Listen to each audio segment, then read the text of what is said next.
नमस्कार, आप देख रहे हैं जी10 न्यूज। मैं हूं आप सबके साथ साक्षी शर्मा। आज हमारे बीच मौजूद हैं मशहूर ईएनटी सर्जन डॉक्टर विवेक पाठक जी, जिनसे हम आज जानेंगे नेजल पॉलिप्स के बारे में।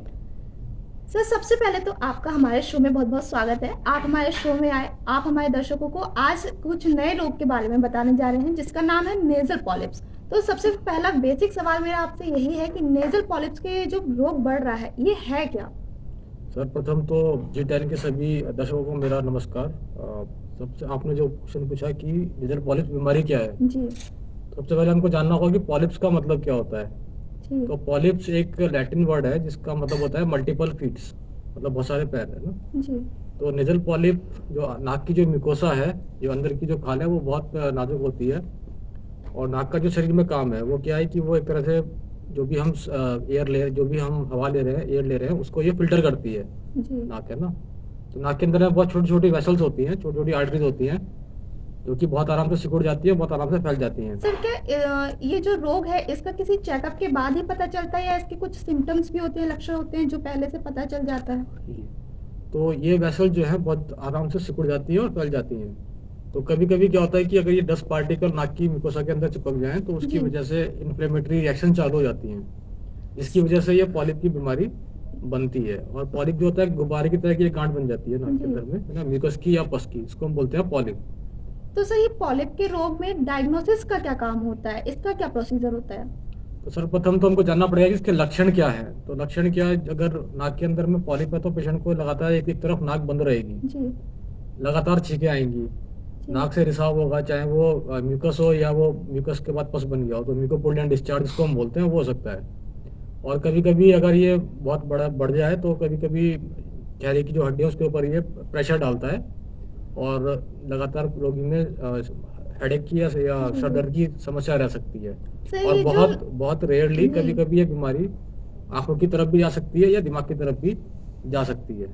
सर, ये जो नेजल पॉलिप्स के जो लक्षण है क्या ये किसी उम्र के बाद ही पता चलते हैं कि ये जो रोग है किस उम्र के बाद ज्यादा बढ़ने के चांसेस रहते हैं?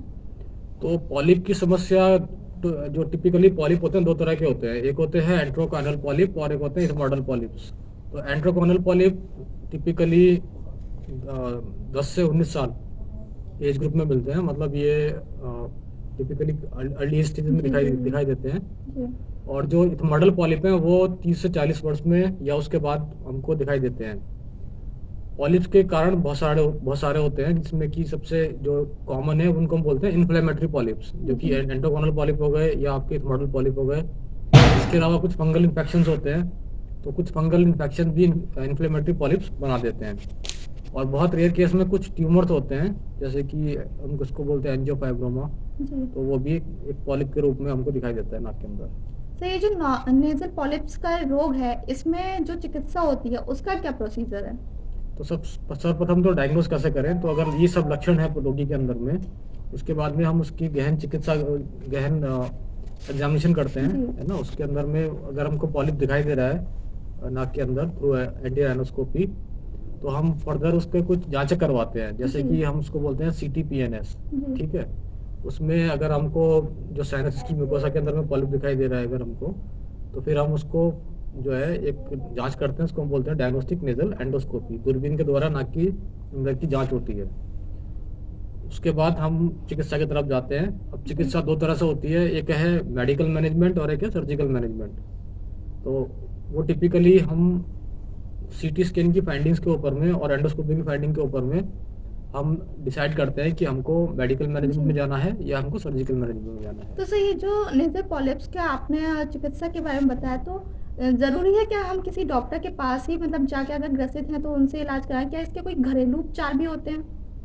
देखिए, ऐसा है कि इसकी चिकित्सा मैं आपको बता दूं कि बहुत सारे पेशेंट सोचते हैं कि ऐसे ही ठीक हो जाएगा या घरेलू चिकित्सा, वैसा कुछ इसमें है नहीं। जी। क्योंकि नाक में का एक बार पॉलिप फॉर्म हो गया है, ये एक तरह का इरिवर्सिबल चेंज हो जाता है म्यूकोसा के अंदर में। अनटिल अनलेस आप कुछ मतलब जो दवाइयाँ हैं जो कि रिकमेंडेड हैं और सर्जरी है ना, अगर इंडिकेटेड है तो we have to go for surgery, मतलब हमको सर्जरी की तरफ जाना पड़ता है। तो उसमें अगर हम बहुत ज़्यादा देर करते हैं तो ये जो है मांस बढ़ता चला जाता है। सर्वप्रथम तो ये नाक के हड्डियों के अंदर रहता है, साइनस के अंदर रहता है, उसके बाद ये नाक के अंदर जाता है, उसके बाद ये कभी कभी आंखों की तरफ या बहुत रेयरली कभी-कभी जो है ब्रेन हमारा जो मस्तिष्क है उसमें भी इन्फेक्शन पहुँचा सकता है। तो हमको उतना दूर तक जाने की ज़रूरत नहीं है। जी। जैसे ही हमने इसको डायग्नोज़ करा, वैसे ही इसकी चिकित्सा हमको चालू कर देनी है। चाहे हम दवाइयों पे जाएँ, चाहे हम सर्जरी पे जाएँ, वो डिपेंड करेगा हमारे सीटी स्कैन की फाइंडिंग के जी। ऊपर में और एंडोस्कोपी की फाइंडिंग के ऊपर में। तो अगर ये सिर्फ एलर्जिक पॉलिप है तो हम इनिशियली दवाइयाँ देते हैं। सबसे पहले ना इंट्रानेज़ल कॉर्टिकोस्टेरॉइड या एंटीहिस्टामिनिक दवाइयाँ दी जाती हैं, जिससे कि सिम्प्टोमेटिक इम्प्रूवमेंट पेशेंट को मिल जाता है। जी। उसके बाद में हम सर्जरी पे जाते हैं। जो सर्जरी है उसको हम बोलते हैं एंडोस्कोपिक साइनस सर्जरी, मतलब दूरबीन के द्वारा नाक के अंदर हम जाते हैं। Okay sir.